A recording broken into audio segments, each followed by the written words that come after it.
Lidi, zdravím vás, tady tohle je poslední video z Ameriky, který vlastně já postnu na Face a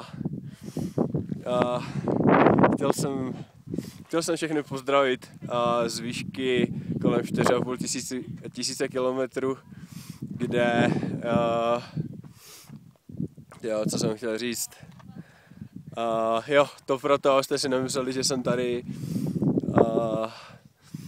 tady nic nedělal. Takže vás zdravím a ještě vám tady ukážu,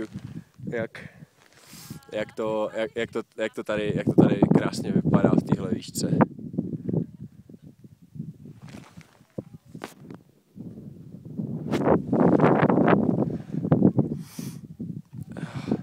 Trochu se klepu, protože je tady kosák hajzl.